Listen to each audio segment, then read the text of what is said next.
Hi friends, welcome to ಗೌಡ್ರಿ ಸವಿರುಚಿ. ಈ ವಿಡಿಯೋದಲ್ಲಿ super tasty ಆಗಿರುವಂತ ಸ್ವೀಟ್ ಅಥವಾ ಡೆಸರ್ಟ್ ನ ಹೇಗ್ ಮಾಡೋದು ಅಂತ ನೋಡೋಣ. ಈ ಒಂದು ಟೇಸ್ಟಿ ಆಗಿರುವಂತ ಡೆಸರ್ಟ್ ನ ಮಾಡೋದಿಕ್ಕೆ ಜಾಸ್ತಿ ಇಂಗ್ರೀಡಿಯೆಂಟ್ಸ್ ಕೂಡ ಬೇಕಾಗಿಲ್ಲ. ಬರೀ ಹಾಲು ಮತ್ತೆ ಬ್ರೆಡ್ ಇದ್ರೆ ಸಾಕು. ಈ ಒಂದು ಟೇಸ್ಟಿ ಆಗಿರುವಂತ ಡೆಸರ್ಟ್ ನ ನೀವು ಕೂಡ ಮನೆಯಲ್ಲೇ ಮಾಡ್ಕೊಳ್ಬಹುದು. ಮಾಡೋದು ಕೂಡ ತುಂಬಾನೇ ಈಸಿ. 10 ನಿಮಿಷ ಟೈಮ್ ಇದ್ರೆ ಸಾಕು ಈ ಒಂದು ಡೆಸರ್ಟ್ ನ ಮಾಡ್ಕೊಳ್ಬಹುದು. ಹಾಗಿದ್ರೆ ಬನ್ನಿ ಮಾಡೋದಕ್ಕೆ ಏನೆಲ್ಲ ಇಂಗ್ರೀಡಿಯೆಂಟ್ಸ್ ಬೇಕಾಗುತ್ತೆ ಅಂತ ನೋಡೋಣ. 4 ಟೇಬಲ್ ಸ್ಪೂನ್ ಸಕ್ಕರೆ ತಗೊಂಡಿದ್ದೀನಿ. 5-6 ಬಾದಾಮಿನ ಈ ರೀತಿ ಪುಡಿ ಮಾಡಿ ಇಟ್ಕೊಂಡಿದ್ದೀನಿ. ಬಾದಾಮಿ ಬದಲು ನೀವು ಪಿಸ್ತಾ ಬೇಕಿದ್ರೂ ತಗೊಬಹುದು. ಅರ್ಧ ಲೀಟ್ರು ಹಾಲು ತಗೊಂಡಿದ್ದೀನಿ. 2 ಟೇಬಲ್ ಸ್ಪೂನ್ ಕಸ್ಟರ್ಡ್ ಪೌಡರ್ನ ತಗೊಂಡಿದ್ದೀನಿ.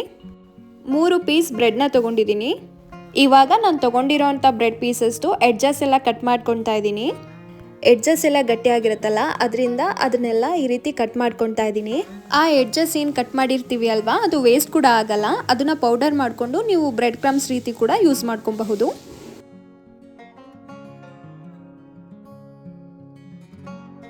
ಆ ಎಡ್ಜಸ್ ಎಲ್ಲ ಕಟ್ ಮಾಡ್ಕೊಂಡಿದ್ದಾದ್ಮೇಲೆ ನೋಡಿ, ಈ ರೀತಿ ಬಾಕ್ಸ್ ಶೇಪ್ನಲ್ಲಿ ಕಟ್ ಮಾಡ್ಕೊಳ್ಳಿ.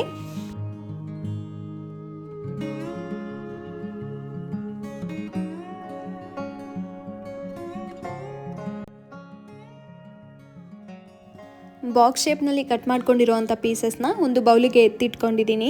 ಇವಾಗ ನಾನು ಕಟ್ ಮಾಡಿ ಇಟ್ಕೊಂಡಿರೋವಂಥ ಬ್ರೆಡ್ ಪೀಸಸ್ನ ಟೋಸ್ಟ್ ಮಾಡ್ಕೊಳ್ಳೋದಕ್ಕೆ ಅಂತ ಹೇಳಿ ಒಂದು ಪ್ಯಾನಿಗೆ ತುಪ್ಪ ಹಾಕ್ಕೊತಾ ಇದ್ದೀನಿ. ನೋಡಿ, ತುಪ್ಪ ಈ ರೀತಿ ಎಲ್ಲ ಕಡೆ ಆಗೋ ಹಾಗೆ ಸ್ಪ್ರೆಡ್ ಮಾಡ್ಕೊಳ್ಳಿ. ತುಪ್ಪ ಬಿಸಿ ಆದಮೇಲೆ ಕಟ್ ಮಾಡಿ ಇಟ್ಕೊಂಡಿರೋವಂಥ ಬ್ರೆಡ್ ಪೀಸಸ್ನ ಒಂದೊಂದೇ ಹಾಕ್ಕೊತಾ ಇದ್ದೀನಿ. ಬ್ರೆಡ್ ಟೋಸ್ಟ್ ಮಾಡ್ಕೊಬೇಕಿದ್ರೆ ಮೀಡಿಯಂ ಫ್ಲೇಮ್ನಲ್ಲಿ ಇಟ್ಕೊಳ್ಳಿ. ಹೈ ಫ್ಲೇಮ್ನಲ್ಲಿ ಎಲ್ಲ ಇಟ್ಕೊಳ್ಳೋದಕ್ಕೆ ಹೋಗಬೇಡಿ. ನೋಡಿ, ಈ ರೀತಿ ಗೋಲ್ಡನ್ ಕಲರ್ ಬರೋವರೆಗೂ ಎರಡೂ ಕಡೆ ಟೋಸ್ಟ್ ಮಾಡ್ಕೊಳ್ಳಿ.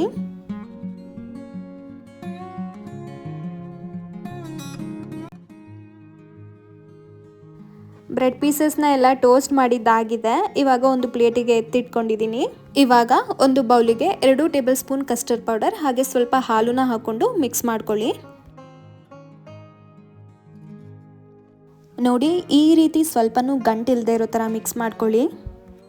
ಮಿಕ್ಸ್ ಮಾಡ್ಕೊಂಡಿದ್ದಾದಮೇಲೆ ಒಂದು ಪಾತ್ರೆಗೆ ಅರ್ಧ ಲೀಟ್ರು ಹಾಲನ್ನು ಹಾಕ್ಕೊಂಡು ಕಾಯೋದಕ್ಕೆ ಅಂತ ಇಟ್ಟಿದ್ದೀನಿ.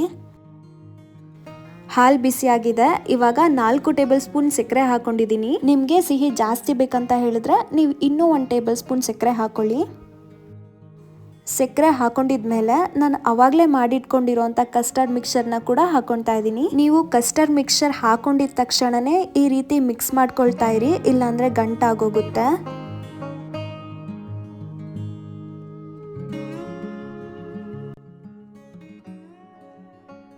ಇದು ಬೇಯೋದಕ್ಕೆ 5 ನಿಮಿಷ ಟೈಮ್ ತಗೊಳುತ್ತೆ. ಅಲ್ಲಿವರೆಗೂ ಈ ರೀತಿ ಮಿಕ್ಸ್ ಮಾಡ್ಕೊಳ್ತಾನೆ ಇರಿ.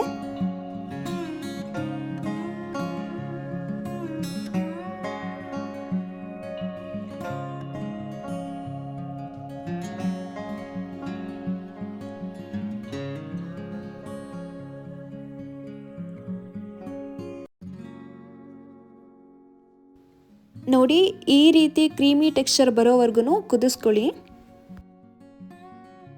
ಕಸ್ಟರ್ಡ್ ಮಿಕ್ಸ್ಚರ್ ರೆಡಿ ಆಗಿದೆ. ಇವಾಗ ಇದನ್ನ 1 ಗಂಟೆಗಳ ಕಾಲ ತಣ್ಣಗಾಗೋದಕ್ಕೆ ಅಂತ ಬಿಡ್ತಿದ್ದೀನಿ.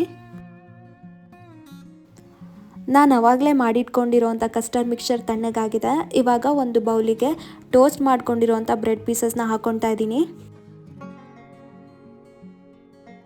ನೋಡಿ, 4 ಪೀಸ್ ಬ್ರೆಡ್ ಪೀಸಸ್ನ ಹಾಕ್ಕೊಂಡಿದ್ದೀನಿ. ಅದ್ರ ಮೇಲೆ ಮಾಡಿಟ್ಕೊಂಡಿರೋಂಥ ಕಸ್ಟರ್ಡ್ ಮಿಕ್ಸರ್ನ ಕೂಡ ಹಾಕ್ಕೊತಾ ಇದ್ದೀನಿ.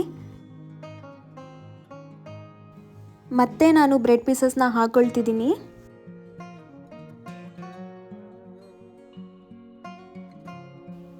ಮೇಲೆ ಕಸ್ಟರ್ಡ್ ಮಿಕ್ಸರ್ನ ಹಾಕ್ಕೊಳ್ತಿದ್ದೀನಿ.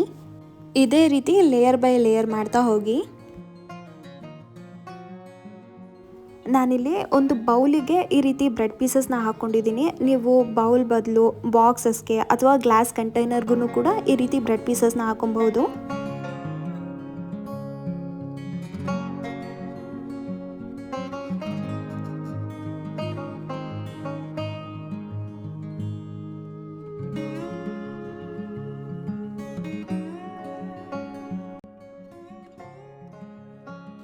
ಬ್ರೆಡ್ ಪೀಸಸ್ನ ಹಾಗೆ ಕಸ್ಟರ್ಡ್ ಮಿಕ್ಸ್ಚರ್ನ ಹಾಕೊಂಡಿದ್ ಆದ್ಮೇಲೆ ನಾನು ಪುಡಿ ಮಾಡಿ ಇಟ್ಕೊಂಡಿರೋಂತ ಬಾದಾಮಿನೂ ಕೂಡ ಇವಾಗ ಹಾಕೊಂತಾ ಇದೀನಿ. ನೀವು ಬಾದಾಮಿ ಬದಲು ಪಿಸ್ತಾ ಕೂಡ ಹಾಕೊಬಹುದು.